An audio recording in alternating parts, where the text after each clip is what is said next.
Amis téléspectateurs, bonjour, bienvenue dans cette nouvelle édition des Trésors de la foi, une édition tout à fait spéciale puisque elle se déroule au salon du Centre évangélique d'information et d'action qui se tient cette année à Damary-lès-Lys en Seine-et-Marne autour du thème Prendre l'écriture au mot. On va dans quelques instants clôturer nos différentes rencontres et interviews durant ces 3 jours de salon. Et pour ce faire, je reçois le directeur Patrice Collangean, président du CEIA. Bonjour Patrice et merci d'avoir répondu à notre invitation. Bonjour, merci de me recevoir. Alors on a pour l'occasion improvisé un petit plateau. Oui. On n'a pas pu transporter tous les studios de Graphé TV. Donc on saisit l'occasion pour que vous puissiez nous expliquer encore une fois pour nos nouveaux téléspectateurs le but du salon qui se déroule depuis maintenant près de 24 ans, si j'ai bien compté. Tout à fait. 24 ans, donc c'est la 24e édition de ce salon et chaque année il y a un thème différent. Donc cette année, prendre l'écriture au mot, c'est vous qui choisissez les thèmes ? Oui, c'est le conseil d'administration qui choisit le thème et nous avons choisi ce thème pour préparer les 500 ans de la réforme qui auront lieu précisément en octobre 2017. Oui. C'était l'occasion aussi pour nous donc, de réfléchir à nouveau sur l'autorité, l'inhérence et la pertinence de la parole de Dieu. Très bien. J'ai vu dans votre édito que vous avez dit que le salon, le Centre évangélique d'information et d'action veut tourner la page, veut revenir au centre.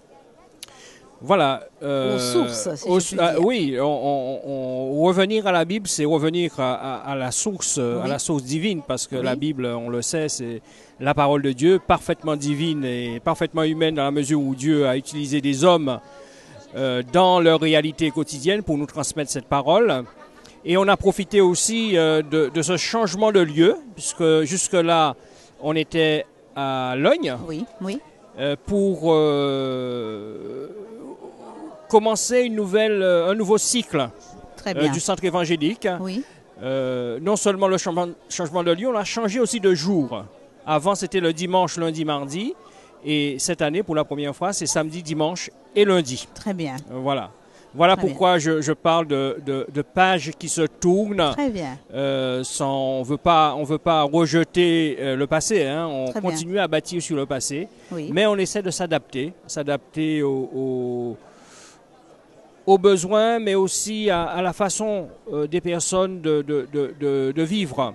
Donc les gens sont plus libres le week-end, le samedi et le dimanche, pour fréquenter un tel salon.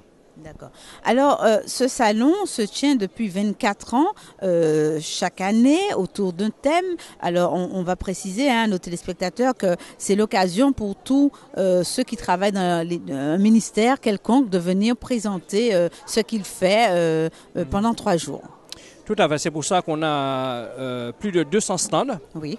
Donc nous avons des unions d'église, nous avons des œuvres sociales, nous avons des missions comme Portes ouvertes que vous venez de recevoir. Oui. Donc c'est l'occasion effectivement pour toute l'œuvre de Dieu d'être là, de se présenter, de se faire connaître, mais aussi d'échanger avec les autres. Très bien. De se ressourcer au contact des autres. Et aussi par l'écoute de la parole de Dieu, parce qu'il y a des conférences, il y a des débats, il y a des échanges. Oui, très bien. Alors, on a eu justement des soirées théologiques autour de ce thème. Est-ce que maintenant, c'est un petit peu tôt peut-être, mais on peut déjà établir un bilan autour de ce thème, prendre l'écriture au mot? Un bilan, non. On peut faire d'ores et déjà des constatations. Oui. C'est un thème qui attire, qui intéresse beaucoup de personnes. Et toutes les réunions que nous avons, plénières que nous avons eues, ont attiré du monde. Donc, je pense que les serviteurs de Dieu et ceux qui sont engagés dans l'œuvre de Dieu sont très concernés, se sentent très concernés par cette thématique de la parole de Dieu, puisqu'en fin de compte, la parole de Dieu, c'est notre base. Oui. Oui. Toutes les missions, toutes les œuvres fonctionnent sous la base de la parole, ou sur la base de la parole de Dieu. Ce matin, on a eu, et hier d'ailleurs, comme hier, un très beau message de Mathieu Sanders qui nous a vraiment exposé en 3 points à chaque fois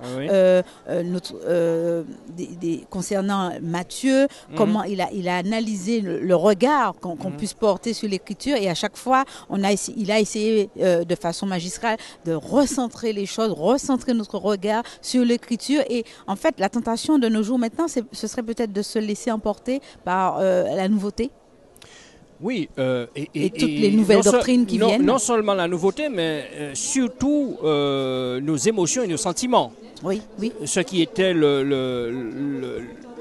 des sujets de la soirée théologique hier soir. Oui.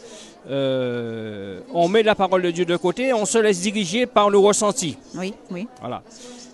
Même si nous sommes faits avec des sentiments et des émotions, on est fait comme ça.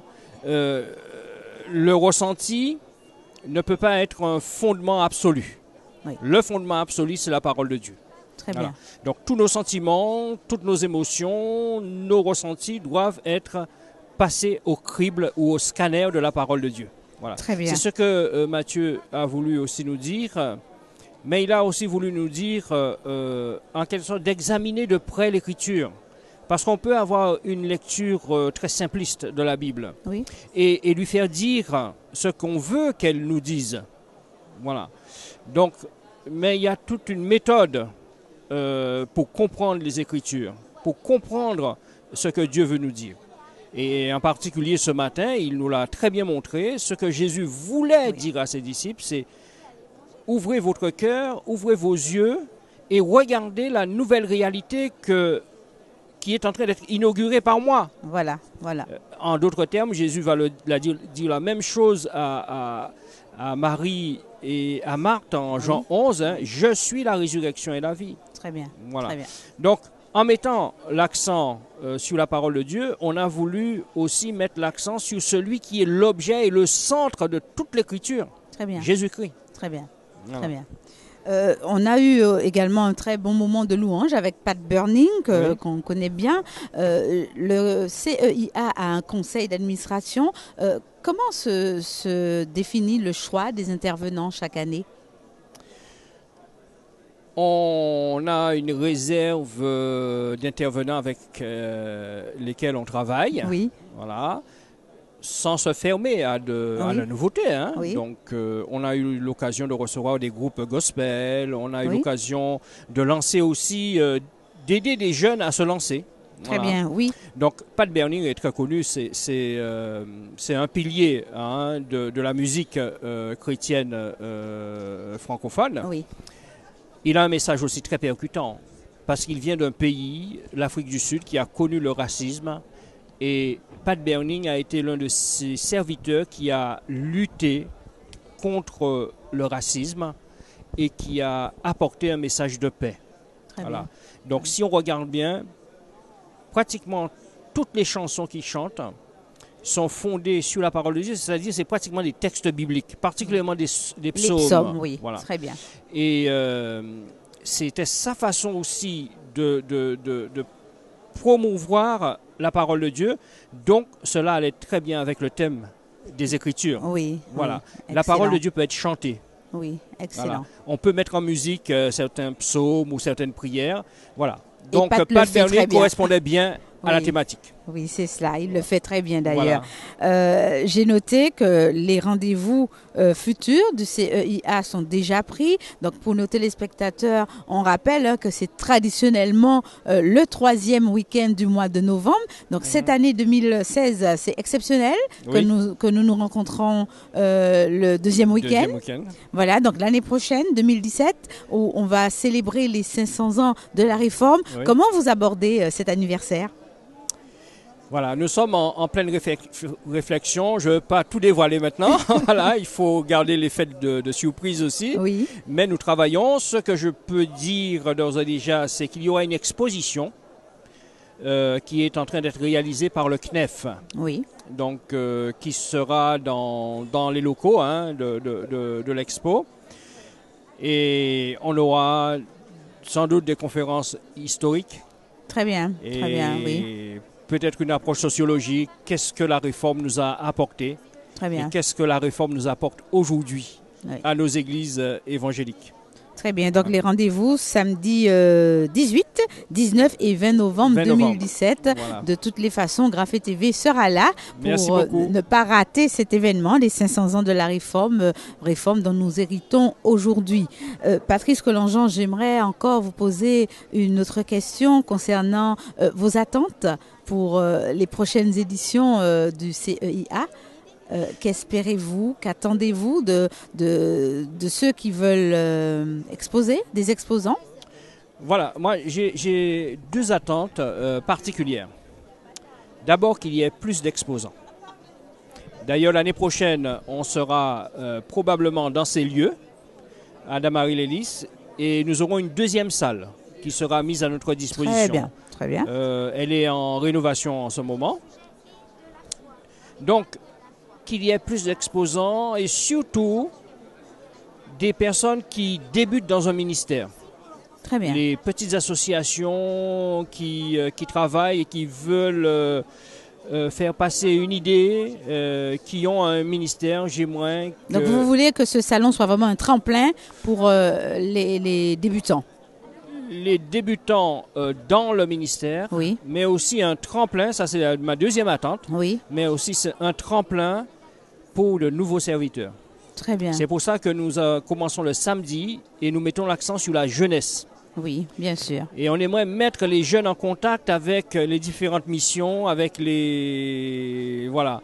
Les différentes écoles. J'ai vu que les écoles sont représentées ici. Et qu'ils découvrent le salon. Très bien. Et que ça puisse faire partie de leur réflexion, de leur cheminement pour un futur ministère. Très bien. Voilà. Alors, je vous remercie, Patrice Colongeant, d'être venu sur ce mini-plateau. Je vous en prie. Longue vie au Salon du Centre évangélique d'information et d'action. Et on se donne rendez-vous d'ores et déjà l'année prochaine. Merci beaucoup. Merci, chers téléspectateurs, de nous avoir suivis. Je rappelle que je recevais Patrice Colongeant, président, directeur du Salon du Centre évangélique d'information et d'action qui se tient cette année à Damary-lès-Lys en Seine-et-Marne. Au revoir et bonne soirée sur Graphée TV.